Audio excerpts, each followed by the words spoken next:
Hello and welcome to Artifacts, the show in which we talk about the arts in the Twin Cities.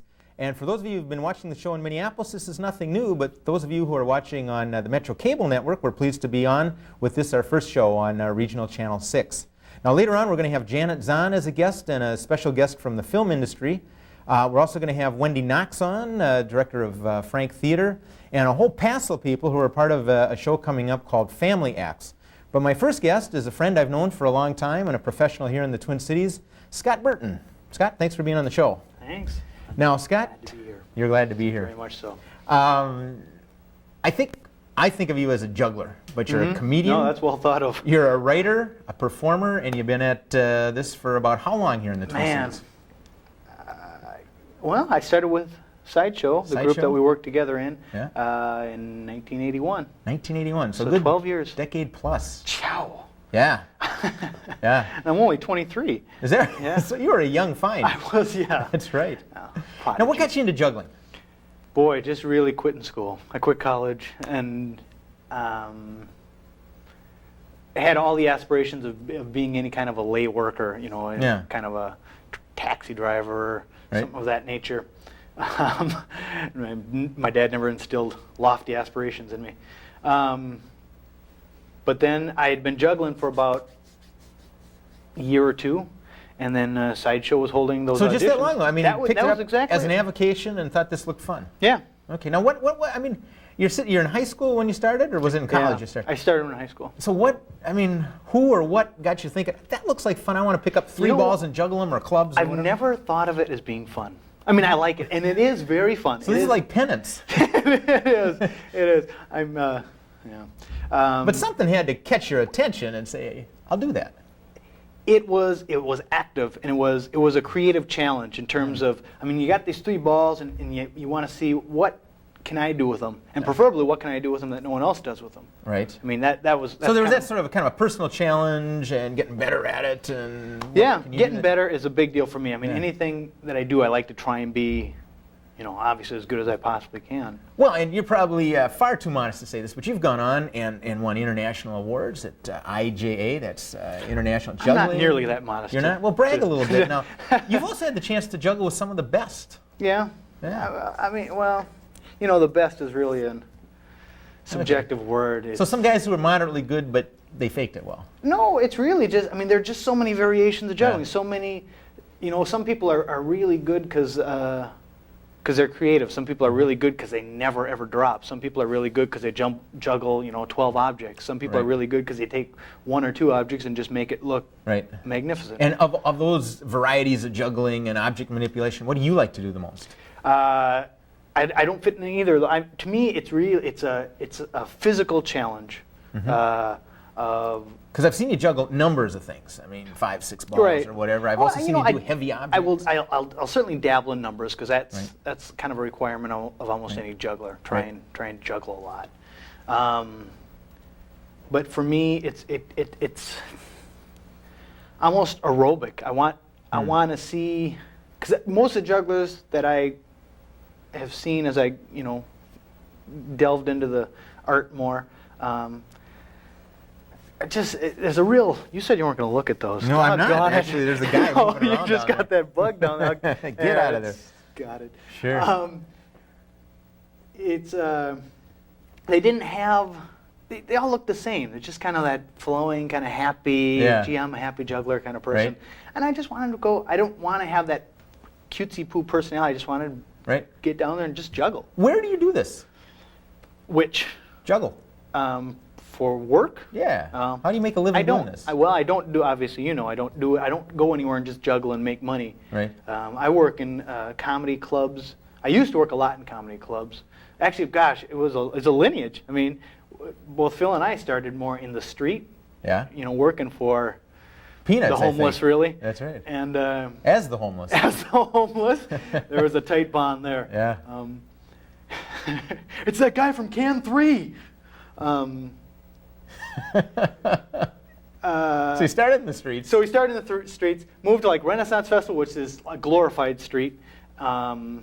Then moved into comedy clubs. Right. And And you've done colleges. And then went to colleges, and Okay. now I primarily try to focus on corporate events. okay. So now what do they book you in for? I mean, I know There's what you everything. do, but Sales meetings, any kind of incentive thing. I even did a presentation for a company that wanted to do the marketing business for Lotus Computers. Right. They flew me in there, and I did like 10 minutes at the end of their presentation to just kind of nail home a point. and you're talking about juggling now.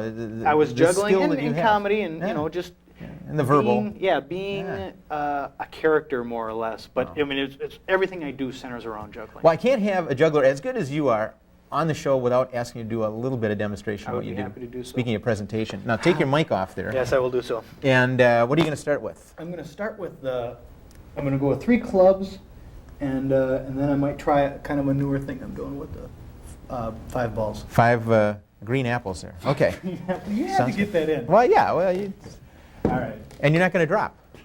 I will drop exceedingly much, but let's see if I can even remember what I was planning on doing. Okay, first, you're going to have to get out of the room. Get out of the way here. All right.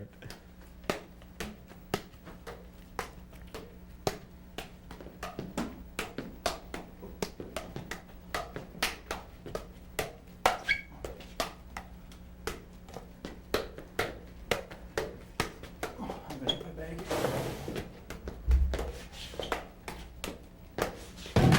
All right. That's a little bit of 3. Oh, here, I wanted to do this because you thought it looked good. I do think that looks good. And having tried it myself, I know how hard that is.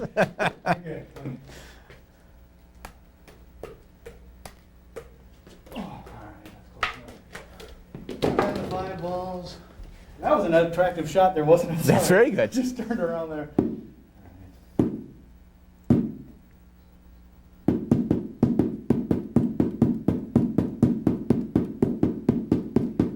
And for anybody that watches that and doesn't think that's hard, I suggest you try it with 2 balls. Yeah. Very impressive. Scott, Oh, thank you. thank you, thank Here, grab your mic there again. I'll do so. Gosh, you're a good coach. Oh, yeah, well, I don't want you looking bad here. That looked very good.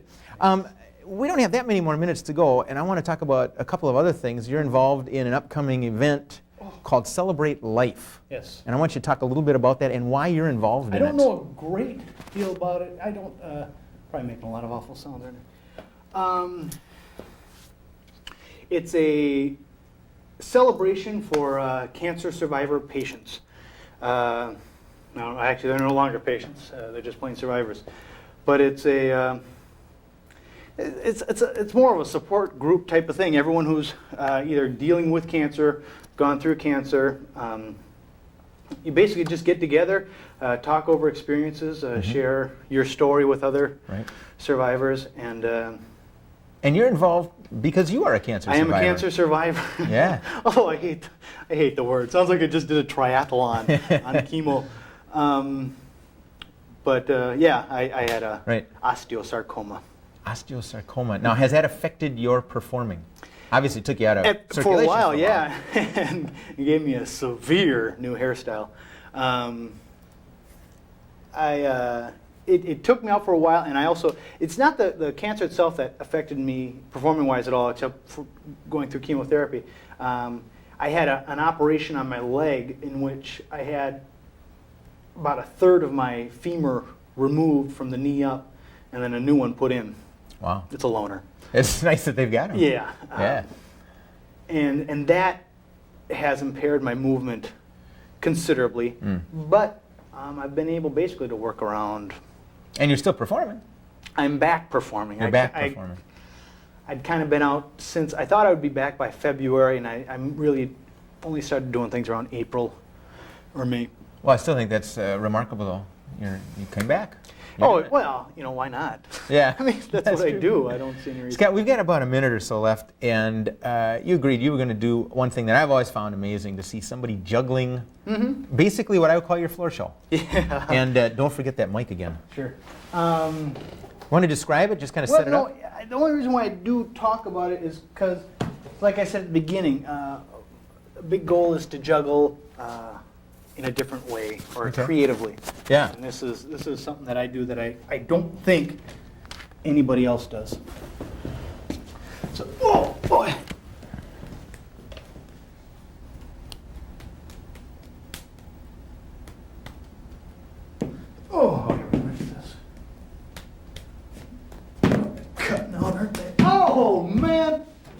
Many people do that.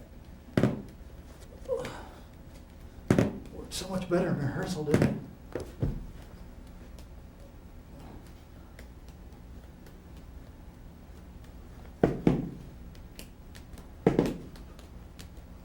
I'll try it. Very nice. Here's a new one.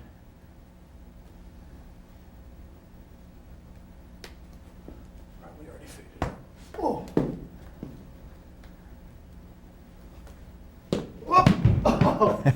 Well, Scott Burton, thank you very much. Thank you. That was a thrill. And I think I can safely say, kids, try that at home. It's a lot of fun.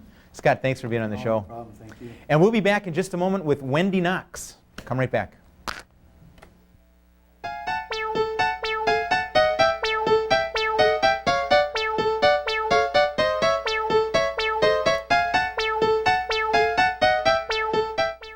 And we're back after all that fun with Scott Burton. Of course, you just saw a factoid, a little history about one of the theater buildings in Minneapolis. And now it's my pleasure to introduce Wendy Knox, who's involved with theater. You are the artistic director. I am. You are Frank Theater, I'll bet. I am a good part of Frank Theater. Yeah. Now tell me, what is Frank Theater? I know you've been around for, what, a couple years? We've been around for about 4 years. 4 We years. were founded in 1989. It was myself and Bernadette Sullivan, who is a performer. Mm-hmm. And so we've been producing stuff for about 4 years. Yeah, metro area. Yep. When you hear the name Frank Theater, there is nobody named Frank, I take it, involved with this, but it No. has to do with the quality of being Frank? Well, the official explanation, Yeah. Phil, would be about being frank and sort of speaking directly, and which some people have said that's so appropriate for what you do. But the truth of it was that when we did our first show, which was a play called Farmyard, we had to have a press release into Minneapolis St. Paul magazine the next morning. We were frantically trying to come up with this, and we hadn't set out to form a theater. We had just set out to do this project. Okay. So we were over at Cafe Latte in a caffeine frenzy at about 11:30, trying to figure out what we need a name, and we were reaching for anything. And after going through salt and pepper theater, menu theater, anything that we could see, Anything that was just in front of your eyes on the exactly, table.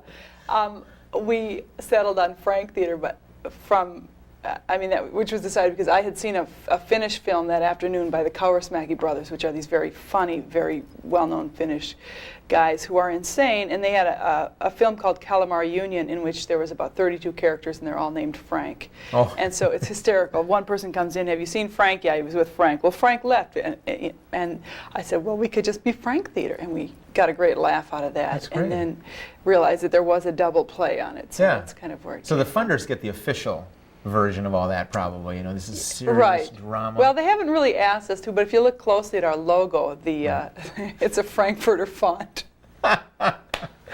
So there's some good humor behind There this. is some good humor, Yeah. and we just had a fundraiser Monday night that was the third annual Frank Raiser, where the Wiener hot dog sausage theme was in full blown operation. We had a 13-foot paper mache wiener hanging over the Southern Theater, and it was good fun.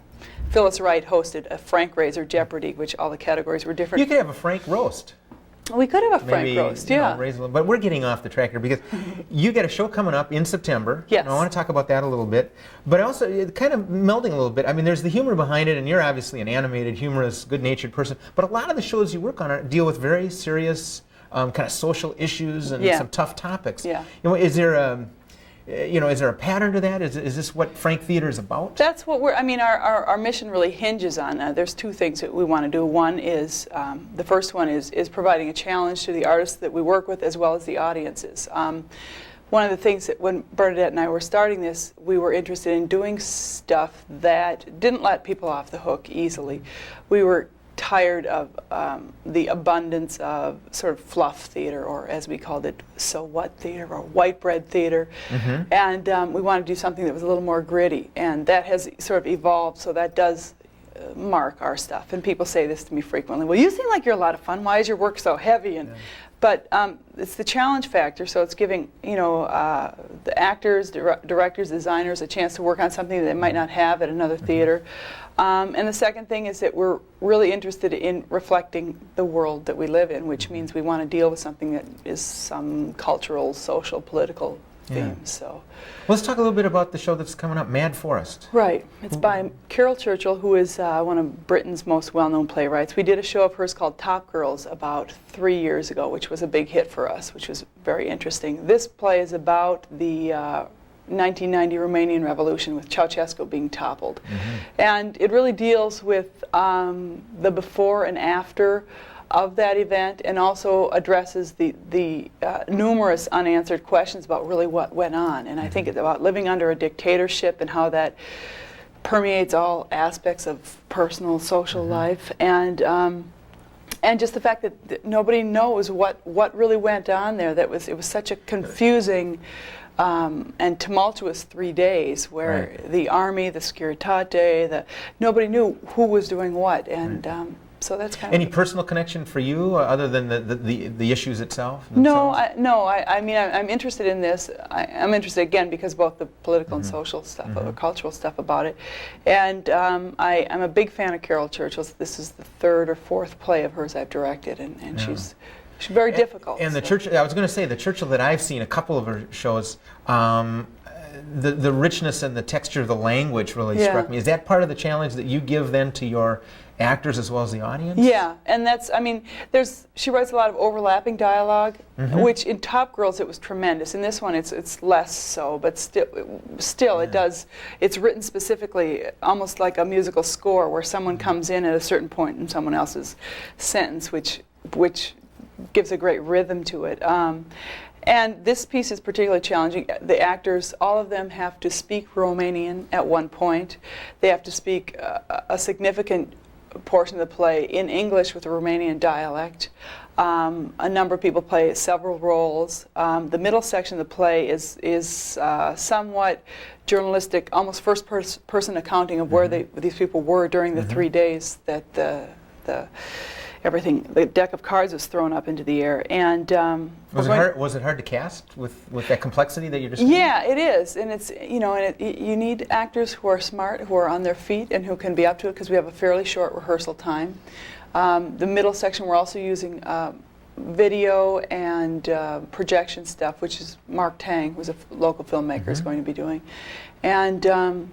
It's a tough thing. Nobody's getting a free ride on this one. Well, it sounds. Now, before we forget, when and where can we go and see it? It's going to be at the Theater Garage, which is the first time that we're performing there. It's located at Lyndale and Franklin. It opens September 30th and plays through October 24th. Sounds good. Yeah. Okay. Actors in town eager to do this kind of work? Is this a challenge they like? The thing. That's the thing. I mean, we deal with this problem continually because arts funding at this time is obviously very difficult. It's very difficult to be a theater sort of coming of age at this point. You know, the funding rules have changed, and everything's shifting, and we're at a point where we need to expand our funding base in order to do more work or to do better work. So there's this sort of contradiction that as artistic director I confront between the limited financial resources available to us and the fact that there are a lot of people who do like doing this work. I mean, actors love to jump into this stuff. They know, and working with Frank Theater, they know it's not about the money because we're minimal. We're bare bones. We operate out of the back bedroom of my home, and our assets consist of a computer and a phone machine. So, but they know that it's going to be fun, and it's going to be a lot of hard work, and they're going to get a good challenge. So I think, the word of mouth on us has continued to spread, and people are Who's coming to see your stuff? If you have a sense. That's a tough one. That's one that we're really dealing. We're trying to answer that question right now. We just sponsored an exhibition of Ann Marsden's photos. She went to Washington D.C. for the March on Washington, and the Uptown Theater and Frank Theater co-presented an exhibition of her photos from that event, which are pretty stunning. And we did a little survey there, which I just kind of went through last night. And most of the people have heard about us. They've either attended shows or it's word of mouth, and I suppose it's mostly artists, young people that do come see. Although we do have funny little, it's hard to identify, and it's something that we need to do to figure that out. I don't know how much time we got left. Not enough. I know. Talk about directing. Is it hard to direct in this town? Sounds like you have some talent there, but what's the hardest thing about directing, getting opportunities? Did you need to create Frank Theater to do the stuff you wanted to do? Yes, the question, what about directing, or is it hard to direct, is sort of, answer it in two ways. One, directing career, getting jobs is really hard, and it's hard to be a woman director because the jobs themselves are hard to get. Most theaters are run by men, and so that barrier does exist, which is not an axe that I carry to grind, but it's a fact of life. And I was having trouble. I went to grad school in Seattle, and then I had a Fulbright, and I went to Finland for a year and a half, and then I came back here. And, okay, who wants to hire me? And Now, are you from here originally? I'm from here originally. I was away for about 10 years. I grew up in St. Cloud. My family. Why'd you come back? I mean, Seattle, Finland, and then you said, what the heck? Came back in a state of culture shock from Finland, and I had lived in Seattle I didn't actually grow up in Minneapolis. I grew up in St. Cloud, so I'd never lived here. So I liked Seattle, and I had intended to go back there, but then when I came back, I had been away from my family for a long time, and so I thought I'd check out what's going on in Minneapolis. And it's a great place to be culturally. There's a lot of things going on. We're fortunate to have a real diverse theater community, so I end up. You mentioned you're going to be at the Theater Garage, and a nice space to see shows in. I've never directed anything there or been anything there. Are there enough venues, enough places that you can go and do your show? Well, I'm a proponent of more rental space, obviously. Yeah? We have been fortunate. We've had a partnership with the Southern, McKnight Arts Partnership for the last year and a half, which has been great. The Southern has been, incredibly helpful in That's our over in development. the West Bank Theater District. Exactly. Yeah. And it's a great, wonderful old theater. This is my favorite place in town. There's a couple spaces that people are looking at to renovate and open up for more rental things, which I think we need. Yeah. The old Ritz Theater, I know right now the MCDA is looking at that, and I know Steve Barbario. Yeah, Northeast Minneapolis. Yeah. And I think we can use more because space gets booked up. Jeff Bartlett at the Southern is booked a year and a half, 2 years in advance. Yeah. The Theater Garage, we booked this a year in advance. So, right. See, I think a lot of people don't realize that here we are. This is a show that opens in September of '93. You've, in a sense, one way or another, been working on this since '92. Right. Yeah. Yeah, and sometimes even more than that, So it's really. Well, taking that as a cue, what are you thinking ahead to? Obviously, you're right, rehearsals and things on this, but what are your next projects? Well, our season will be this Mad Forest production, and then in the spring we're doing something that's very exciting for me because I did live in Finland. Is the English language premiere of a piece called Tottering House. It's based on a classic Finnish novel, and a friend of mine did an adaptation of it. It was the hit at this Nordic Theater Festival and was made into a TV series that won some awards at Cannes last year. So it's a hot little item for me, and it's a gritty play. It's about really how domestic violence is taught within the family unit and perpetuated and stuff. So it's a gritty one, but it's very abstract and very, very interesting. It sounds very much part of the Frank Theater realm. Well, and then with the name coming from these Finnish filmmakers, it's kind of some ways bringing it full cycle. Yeah. And then we have one other developmental workshop that we did one stage of it last year. We'll be doing another piece this year, and then fully mounting the thing next year, which is based on a script by Heiner Mueller called Description of a Picture, Explosion of a Memory. Well, as one theater go, I appreciate what you're bringing to town and putting on stage for us. Well, thanks, Bill. Wendy, thanks for being on the show. Thanks for having me. And we'll be putting up on your screen here the where and the when to see Mad Forest by Frank Theater, and then we'll be back.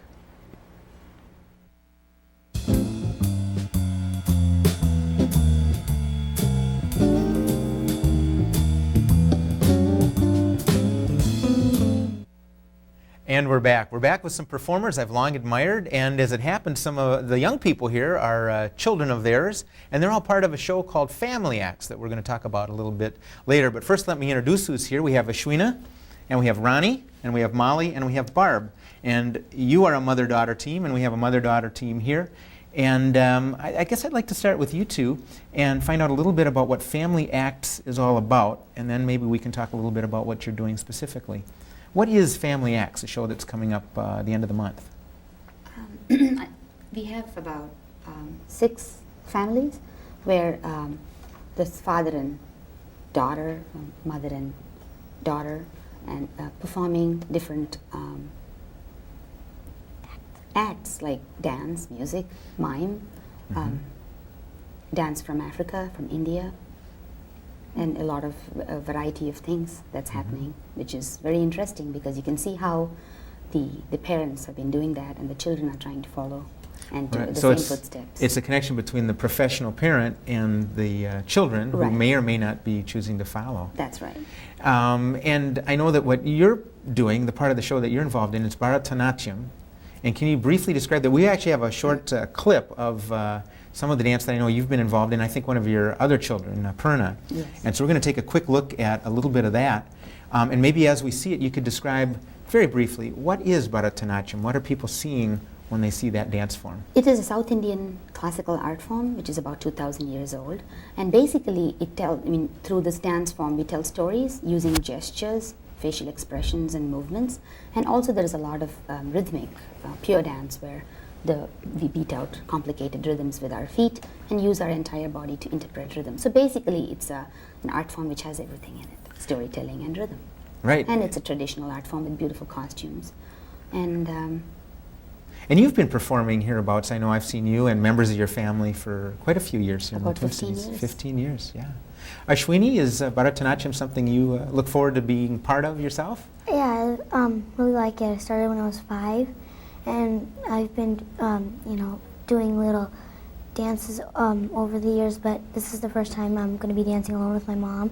I've danced before with my mom and my sister together, but only about twice. Right, okay. Well, we do have some more we can see here. Maybe just very briefly, what is it we're looking at here? that's my older daughter, and we both perform professionally. Mhm. So it was done as part of the extended play series at the Hennepin Center for the Arts 2 years Okay. ago. And Now- this is traditional Bharatanatyam, which is very abstract. Sure, and we should explain too that while this is you and your one daughter, it's a double image, so it's Right. actually the two of you twice. Right. Very interesting. Well, thank you. We'll get back a little bit. Barb and Molly, now you're also part of Family Acts, and I understand from what Ronnie was saying that it's mothers and fathers with their children. Where is it, and when can we see it? It's at the Hennepin Center for the Arts, September 17th and 18th in the evening at 7 o'clock, Saturday afternoon at 2 o'clock, and then another weekend, October 1st, 2nd, and 3rd, evening shows at 7 and afternoon shows at 2 Great. p.m. Yeah, Okay. we're very excited Didn't mean be to put you part in the of this. spot. That's a lot of dates to Yeah. remember. Yeah. Did I think I got great. it right. Okay, so downtown Minneapolis, Hennepin Center for the Arts. Right. Kind of near the end of the Right. month. Yeah. And I've known you as a folk singer and a musician. Yes. And Molly, what role do you play in all of this? Well, sometimes I read Mm-hmm. and she sings, and sometimes I help set up and different things So like you get that. to learn the art form from backwards and forwards. Right. A little bit, sure. What we're doing together is combining music and storytelling and drawings and photography into musical slideshows. Mhm. So Molly is taking a lot of different roles in combining those art forms. We're also performing with my niece, Kimberly Tilson, and a good friend, Gayla Ellis, who's a photographer who I collaborate with quite frequently Great. in concerts. And before I forget, it's not only the Ramaswamis that are performing in the Tilsons, but there are a number of other families. Right. Who else is There's going to be there? Steve Budis and his daughter Gemma, who he's a mime Mhm. artist. And this whole show is really his brainchild. Ah. It's at his, or with his organizing skills Okay. that we're pulling this He's kind of together. producing it, as it were. Yes, Yeah, yes. pulling it And together. it's, I really love the whole idea. I think it's really Great. a wonderful And thing. let's see. There's a clown, Alfred Harrison. with Right, the his- Burts. They're a The clowning Burts. family. Yeah, that'd be Will and Cole, Right. his two sons. Right. And who are we leaving out? Anybody else in the? Yeah, there's these African dancers, Buzara, and That'd be Busara Whitaker. yeah, Mhm. and she's got some of her children performing with her, Yajna, Ela, and Indra, Mhm. and Yetunde? yeah, Yetunde, her little son, and her husband Michael. Well, and they do West African dance. Thanks. Yeah. So this is quite an eclectic, different art forms, and Yes. even within dance, two different forms of dance. How is the show going to hang together? If I'm an audience person and I come and I watch it, will it be in a variety show kind of format, or how is it staged? My understanding is that we'll have 2 sets, and within each set there'll be different families who present what Okay. they do. So I think the real continuity of the what's going to be presented is that we are professional artists who are working with our children. Right. And it will be a whole panorama of Now, did you all know each skills. other before this? Not really. I had heard of just- Ronnie's work in a lot of different ways. And we met at Steve Booth's. Right. Yeah. Okay, so he literally did put the call out and say, hey, come on down and let's talk about Yeah, this. he knew of families who were working together in different ways and Sure. thought that it would be a great Well, it's a idea. wonderful idea. Yeah. I got to ask you, Molly, with your background in some of the art and the music, and now that you've seen Ashwini and the kind of work that she does, or the mimes, or do you have any idea about maybe getting into some of these other things, like the dance or anything? Not really. Pretty content with what you're doing? Yeah. Yeah. What do you think you're going to follow up with? I mean, you want to keep singing and doing music? Yeah, it's Yeah. fun. Yeah? I wanted to ask you some professional questions. Ronnie, I've seen you over the years, they say, last 10, 12, 15 years. Is it hard getting work and presenting what it is you do in your art form? I think we're very lucky to be here in Minneapolis, in Minnesota. I've been very, very busy working not only here in the Twin Cities but also traveling outside. So I've been pretty lucky, I think. That's good. Yeah. And I want to shoot it back over here to the Tilsons. Folk singing, how difficult is it to make a living or get gigs doing that? Well, it can be challenging to, Yeah. to find work. I do music for all ages of people and work a lot in different community centers and concert halls and coffee houses. This past year, I've been working quite a bit focusing on children's programs. So I have a creative children's program called Sound Beginnings that I do at the West Bank School of Music and a number of parks and child care centers and places around. So I think Ronnie's right, this is a wonderful place to do art and cultural work, and if you look hard, you can find it. Sure. Now, in a moment, I know you're going to share with us a tune, and Molly's going to join in a little bit too. I guess I wanted to ask, Ronnie explained a little bit about the origins about Tanachim and what that is about. What themes do you like to sing about, or what do you put into your music that makes you get out there in front of people and sing? I think themes that run throughout my art and my music are themes of community, of loving our world and the people on it, and I draw a lot from people's stories, people's lives, and create music that's based in those kind of stories. Okay. What's next for the Ramaswamis after Family Acts? You have any big projects in mind? Yes, we are doing a big show end of October at the Southern Theater with a theater dance combination. It's called The World of Glass, and 4 nights, and also going to Japan for 9 performances. Very exciting. Traditional performances. Yeah, And that's great. Well, I wondered if, Barb, you might introduce something here for us? Yeah, the piece that we're going to share with you today is one that is originally a song that I wrote called Kimberly Rose, and a book that my niece wrote. She is named for a young girl, Kimberly Rose Means, who was on a spiritual run in South Dakota in 1981 and was killed. And my niece decided a year ago to organize and finish that run, which we did in June. The Means family and the Tilson family and lots of other runners and supporters and friends were there. So this piece, we're going to do part of the story and part of the song.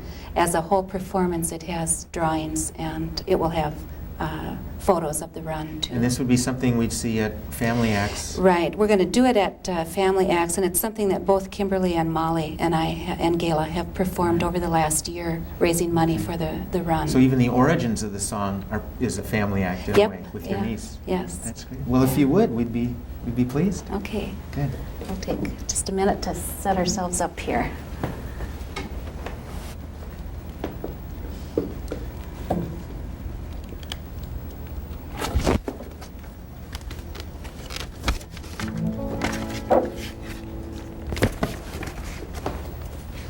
We'll do the short one, okay? All right. with the spirit of Kimberly Rose. Run for freedom with the spirit of Kimberly Rose. Live for freedom. Kimberly Rose was 11 years with shining eyes, heart full of love and dreams. She touched the earth, she touched the sky. Through the broken treaty lands, toward the rising sun, she ran in turn and carried the staff on a freedom run. Kimberly Rose Means was about 11 years old when she was killed in 1981. She was run over by a drunk driver. She would still be alive today if she hadn't run the run for freedom. Many people have gone to prison fighting for their freedom and rights, like Nelson Mandela. He got out of prison, but some people like Leonard Peltier have been in prison for a long time. He has been in prison for 17 years for a crime he did not commit. Still today, he is fighting for his freedom and for others going through the same thing. I wish I could help in some big way. In a way, I am. I am going to have another run honoring Kimberly Rose and the prisoners, especially Leonard Peltier. I wanted to start in the place where Kimberly was killed, and end in Sioux Falls, at the prison where she was going. Run for freedom, run for the land, for love locked away. All tomorrow's flowers lie in the seeds of today. Kimberly Rose, seed to root to flowering ancient seed, enduring through life's harvest with new flowers growing free. With the spirit of Kimberly Rose, run for freedom with the spirit of Kimberly Rose. Live for freedom, fight for freedom, run for freedom. Shringaram Vamabhage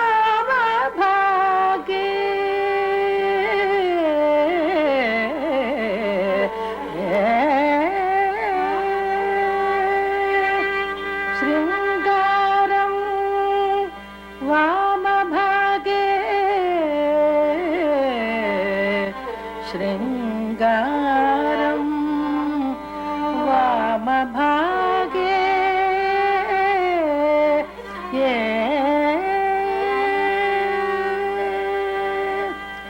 Patumakuttatidamni shantam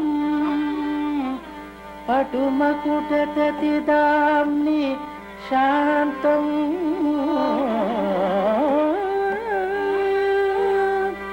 Trishule Viro Trishule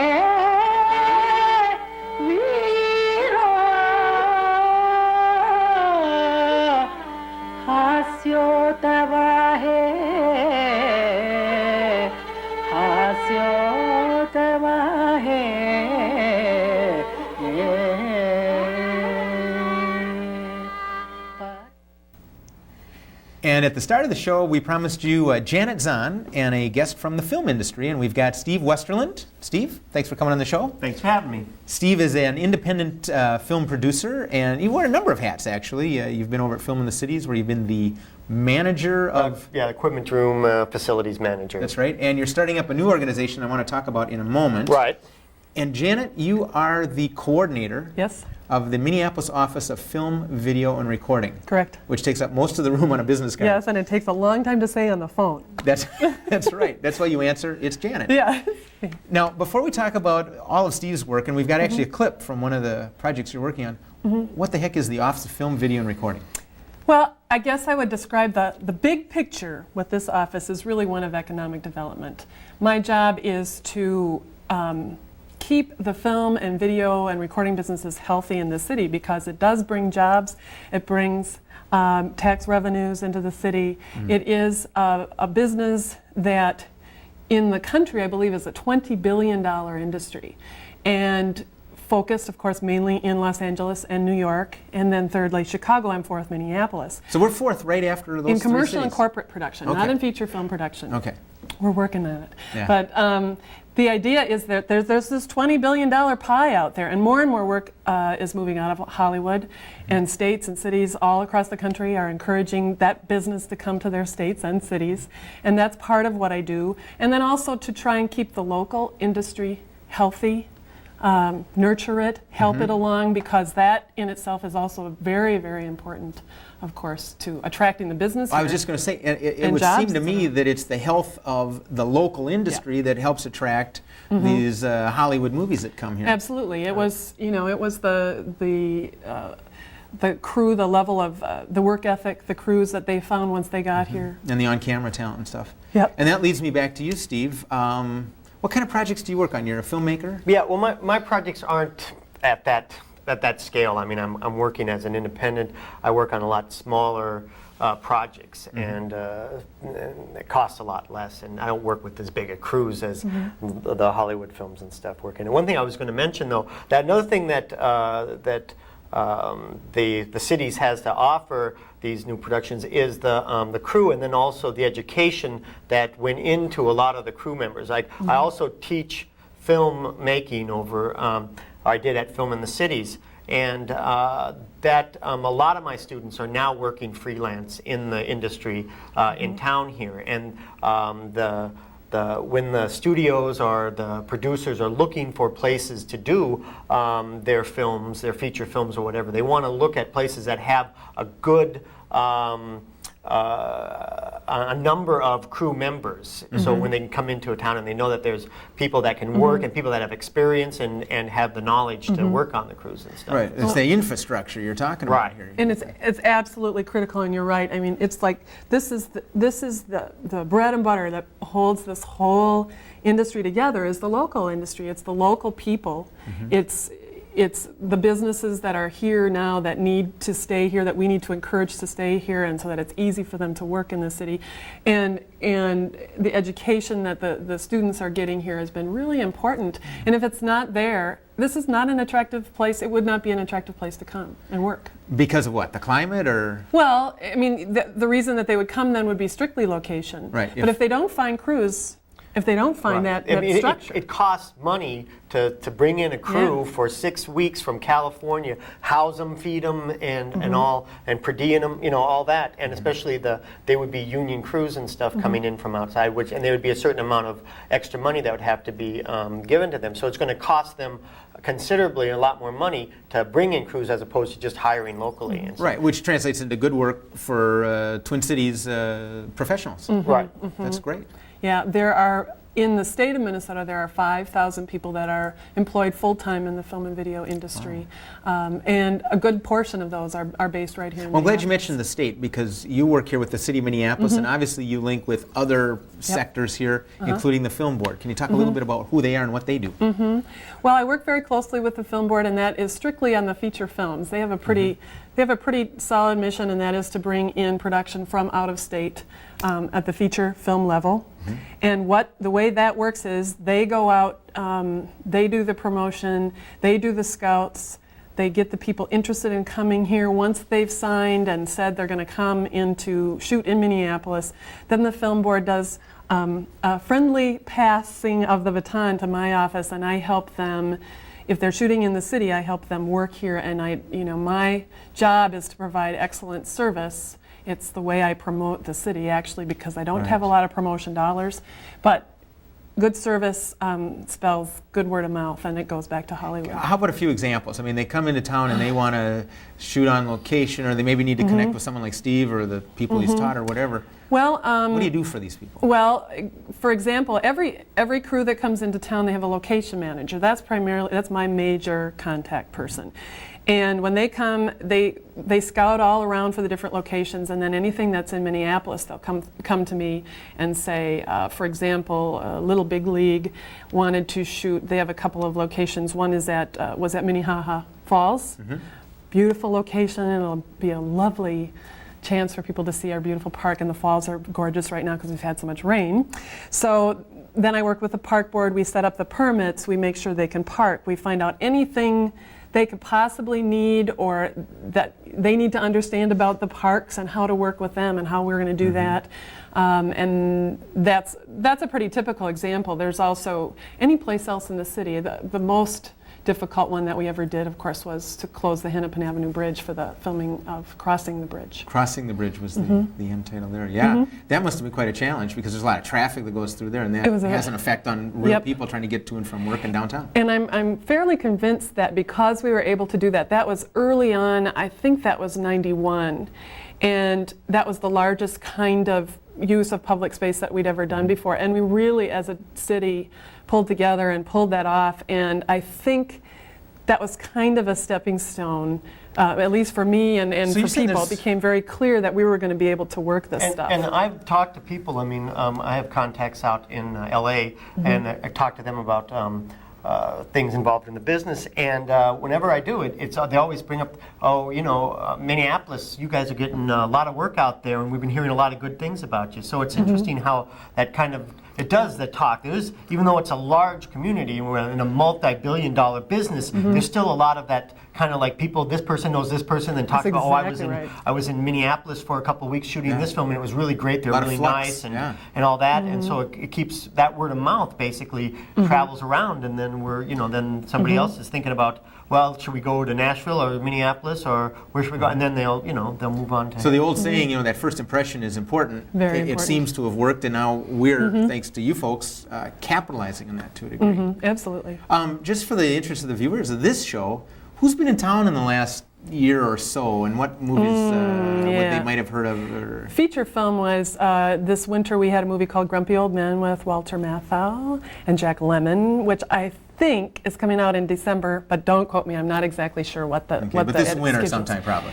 Yes. Okay. Oh, and Ann Margaret was in that also. I was going to ask if she was in the movie or just showed up. Yeah, they were filming another Disney film up in Duluth called Iron Will.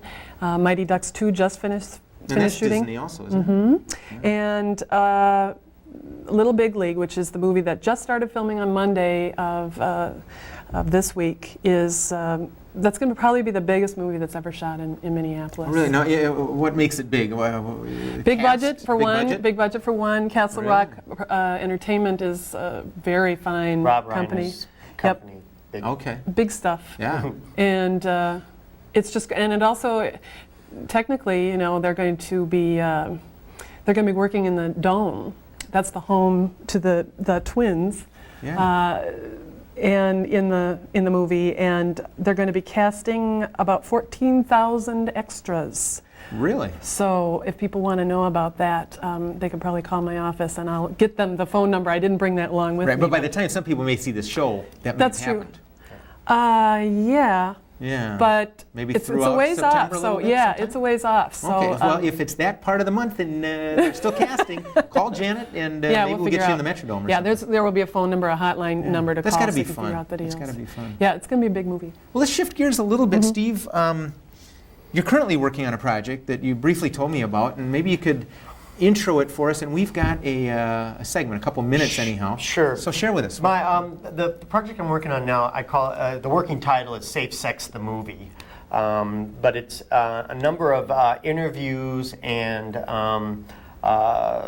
film descriptions and whatever dealing with the idea of safe sex. Okay, so it's a serious look at this topic. It's serious, but if you've ever seen any of my stuff before, you know that I need to bring a little bit of humor to it, because I don't think anybody should have, Right.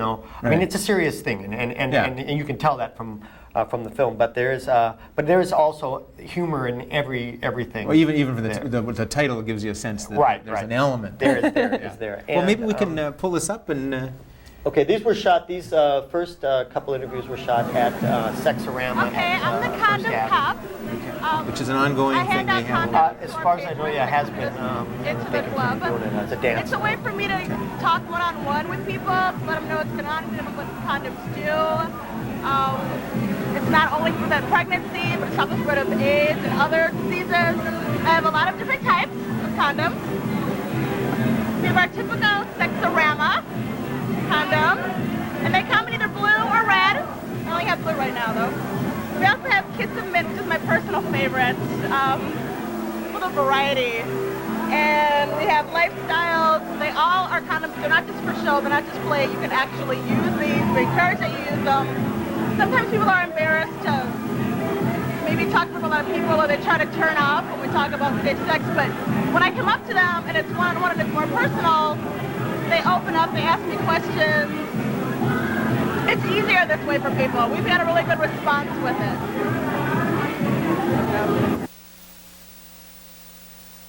There's a lot of viruses, a lot of stuff going on, a lot of diseases going on, where I know that if I don't have a condom, I'm in danger. But sometimes you're so built up on it that it just happens. You don't want, in the next day you're thinking to yourself, I wish it wouldn't have, but that night it happened, and the next day you're thinking to yourself, I wish it wouldn't have, but it happened, you know?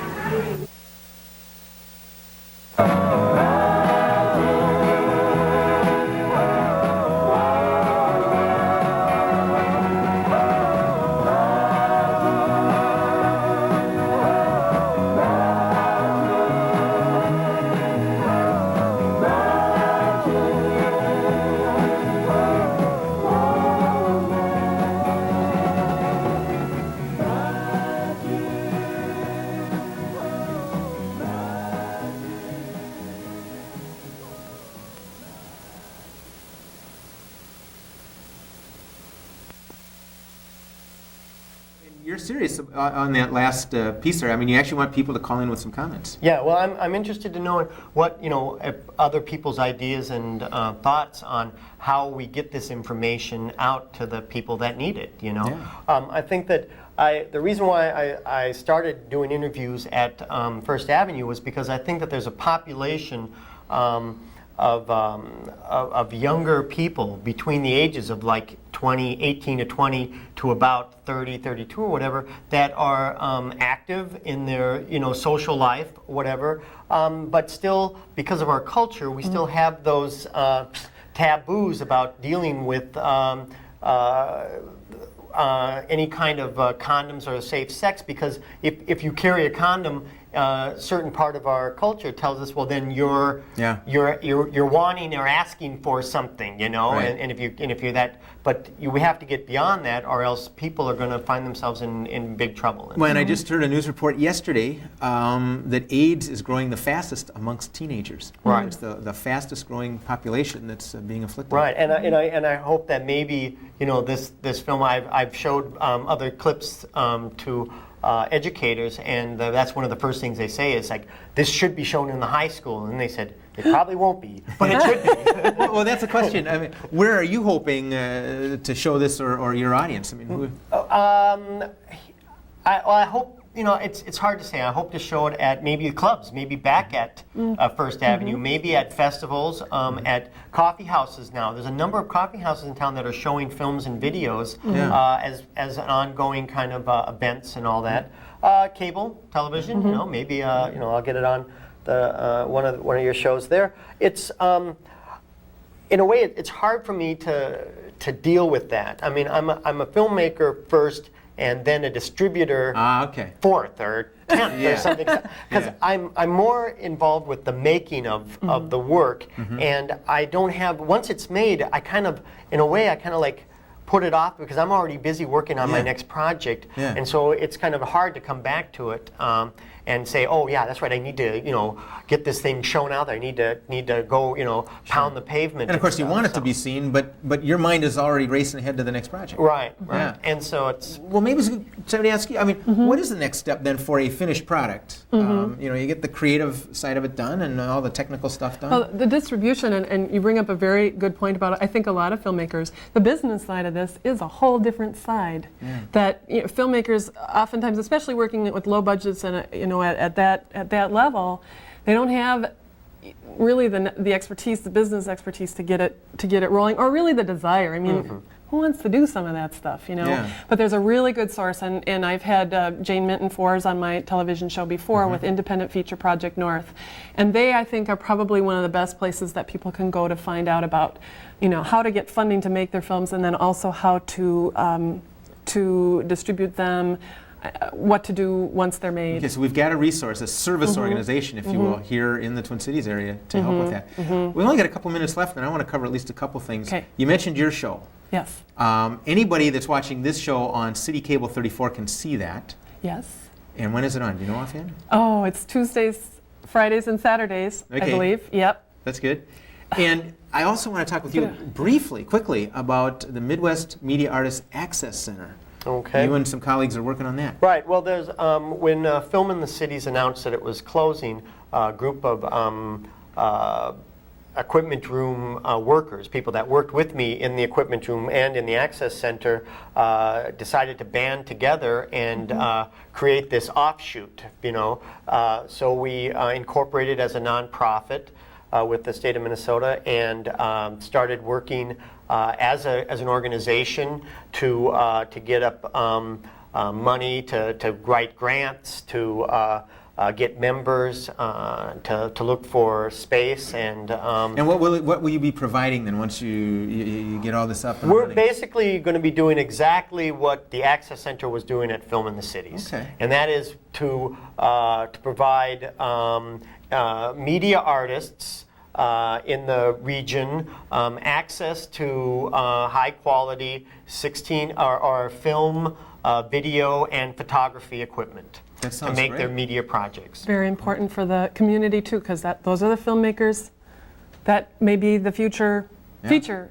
That's right. Right. And we hope Directors. we hope to be doing workshops and even classes, beginning classes and stuff in that area too. If somebody wanted to get in touch with you about that, how would they do it?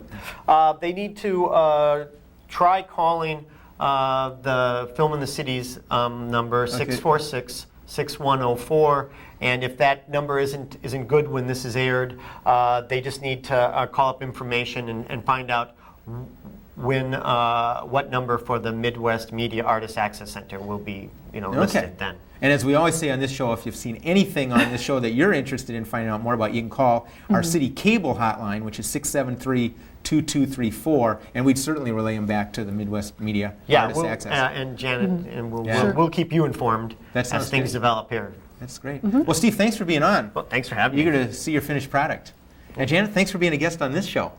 And we'll be back next month with a whole new set of guests on artifacts, and stay tuned for a quick calendar about some events going on in the area.